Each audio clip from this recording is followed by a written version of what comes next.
Here's the secret to getting more gigs and fans without selling out.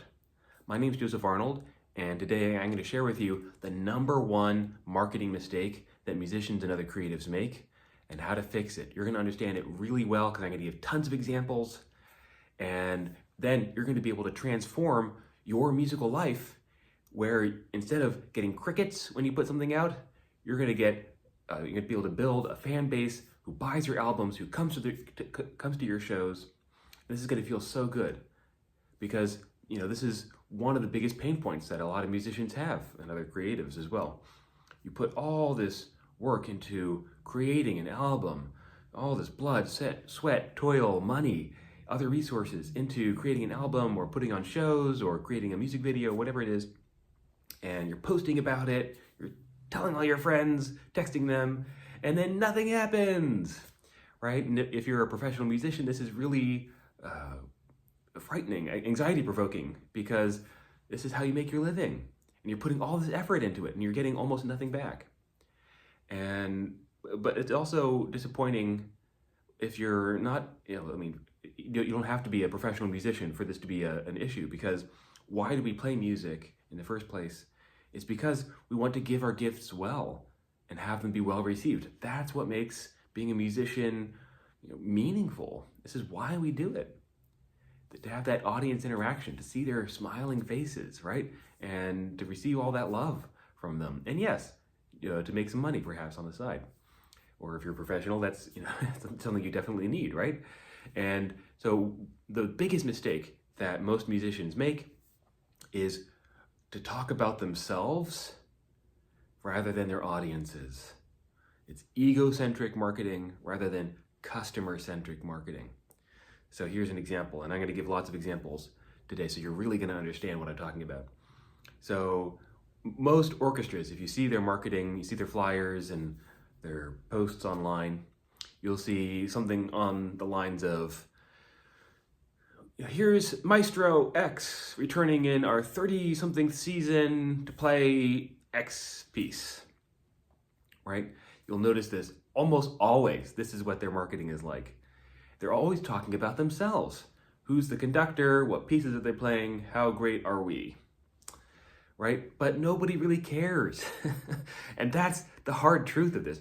Nobody cares about you. I'm sorry to break it to you. Nobody cares about you. Nobody cares about your music. They care what you and your music can do for them. Right? They want you to solve a certain problem for them. Maybe they're not thinking of it this way, but underneath, and that's what we're going to be talking about today, underneath the surface, we have to get to know that problem to be able to turn the situation around. Okay, so here's how to make your audiences or invite your audiences to care more about your music. So first is to understand this difference between egocentric marketing and customer-centric marketing. So egocentric marketing says, here I am, here's my album, here's my show, I worked so hard on this, aren't I so great? That might feel familiar to you if you're like most musicians. But again, the hard truth about this is that people aren't really going to care about you or your music if you talk about it in that way. And what they care about is what your music can do for them. All right, so what you need to shift from is that egocentric to the customer-centric, from I to you. That's most people's favorite word, right? You. When you're talking to them. So the framework for understanding this has been around for a while. The framework for this kind of marketing is called jobs to be done marketing, jobs to be done. The classic example is a drill bit. When you go to the hardware store, you don't buy a drill bit just for having a drill bit, right? You don't buy it even for the carbide tip or how many RPM it can, you don't do that. You buy the drill bit because you want a hole in your wall or something, right? And it goes deeper than that. So really what people are buying is a hole in a wall, but underneath that, why do you even want a hole in the wall in the first place? Well, you want to hang a picture on your wall. Well, why do you want to hang a picture on your wall? It's because you want your home to feel like home, right? You want that feeling of warmth and safety and connection and love, right? And so these are the underlying human universal values: love, home, safety, connection, that are really what's motivating buying the drill bit, right? So if you understand your own music in that same way, your marketing is going to become so powerful. And I get really excited about this because this has been such a pain point for me as well. I'm a violinist and Alexander technique teacher, and and so in any case, I really love understanding these deeper motivations, because these are something anybody can relate with, right? And that's what makes the difference between this jobs to be done framework from sort of flashy, hard selling marketing to what I call sacred marketing. And I'll say more about that maybe at the end of this video. So in the jobs to be done framework, people don't buy your music or your album just to have the music or the album. They don't buy the ticket just to have the ticket, right? They are hiring you to do a job for them. That's why they buy your music, right? So for example, people want to relax and escape when listening to music, or they want to create a certain kind of atmosphere for their event or their venue, or for, like a venue owner wants to bring in more paying customers, right? And if you start to talk about your music in those ways when approaching customers or venues, audience members, then you're going to have a lot more luck, because those are things that people can actually relate with. So for example, here's 3 examples. So you're a band and you want to get hired by venues. Instead of saying, hey, we're a great band, we play amazing music, we'd love to play at your venue, you could say instead, we help bars and venues create a loyal customer base and stick around for hours buying lots of drinks, right? So if you were a bar owner and you had identical music with each of these 2 pitches, which one would you hire? Right? Probably the people who understood your needs. Okay, example 2 of the shift between egocentric and customer-centric marketing is about releasing an album. So what people typically do is, hey, here's my new album, I worked on it so hard, it's so great, listen to my new album. Right? That's egocentric marketing is not very compelling, right? But what about this? So, need a song to lift your mood? Listen to this album when you're driving late at night and you need to clear your mind and become more energized, right? So that's a need that some people have, for their mood to be energized and for their mind to be cleared. And if you connect your music to that need, then whose music are they going to reach for when they're in that situation? Right? They're going to make that association to things in their things that are relevant to their own lives, and that's really powerful. That's what we want. Okay, example number 3 is about a wedding band. So we are a jazz band. We play weddings. We're available for hire. Okay, again, not very compelling. Versus looking for the perfect, elegant music that will make your wedding unforgettable. Right? So imagine being a bride, thinking about what music to hire, what band to hire. Which one are you going to hire? The one that speaks to the bride's needs, right? What does she want? She doesn't want a band. She wants to create the perfect atmosphere for her friends to be talking about her wedding for years to come, to really enjoy the whole event, right? And if you can talk about your music, your band, in those terms, it's going to be much more compelling. So here's your homework.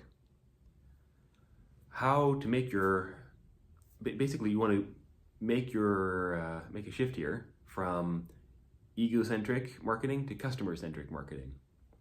So some examples of how to do that are basically to stop saying I, me, and mine. Stop talking about your music, stop talking about what you've done, what you've accomplished, your album, start talking about you to the customer, to your fans. And I think I heard an analysis of the top the most popular pop music. They went through all the lyrics, and they aggregated the data and found that the most popular words, the most common words in the most popular songs, like the most common word was you, right? People love to hear that, you. So start talking about you to your audience members in your posts, on your website, everything else. Okay, so that's one flip from I to you. And I want you to start asking what job your music does for your audiences. And you might be able to imagine that for yourself, but better yet, bonus homework here is to conduct some interviews. Sit down, have some coffee with your loyal fans, and ask them, what does my music do for you? What job does my music do? What need does my music fulfill in your life? Where else do you go to get that need fulfilled? This is so powerful. If you can use their words, if you can understand their needs and use their words and needs in your marketing, you're gonna see a total transformation in what you in the results that you get. And if you want some examples of this, you can go to my website and get my free PDF on how to get the recognition and love you deserve. I have a whole section on this. And I will also be making some more videos on exactly how to conduct those interviews coming soon, so be sure to subscribe to this channel.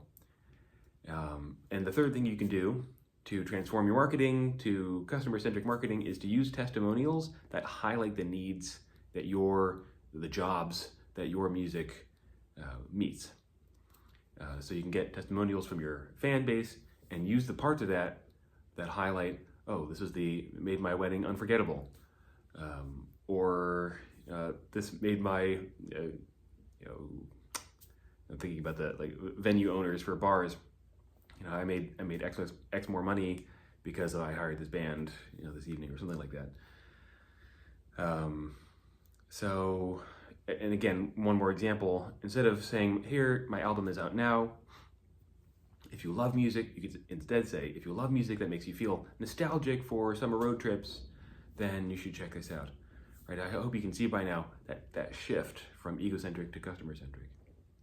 So before we wrap it up, I want to share a deeper lesson. So how is this jobs to be done framework with customer-centric marketing different than selling out? This is a really important question, because this is a big fear that a lot of creatives have. So let's understand this a bit. Selling out is abandoning your values in service of money, fame, power. And this is something that happens to a lot of us. Oftentimes the best paying gigs, for example, are the ones that are most soul destroying. And what I love about this approach is that it allows you to start focusing on the things that actually matter to you and your music, the things that actually matter to your audiences, and generate more income based on that. So it might not seem that way at first. So if you're approaching a bar because you want to get a gig there and talking about how your music will help their customers stick around and buy more drinks, that might on the surface seem like selling out, but it's not. Because what does the bar owner really want underneath that? They want that feeling of joy and love that comes from being successful in their own lives.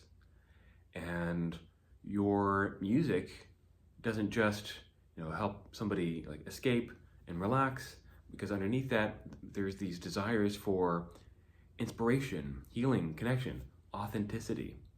So connecting with people's authentic desires and needs, what your music actually fulfills for people, it is so powerful, because authenticity is also a job to be done. People need more authenticity in their lives.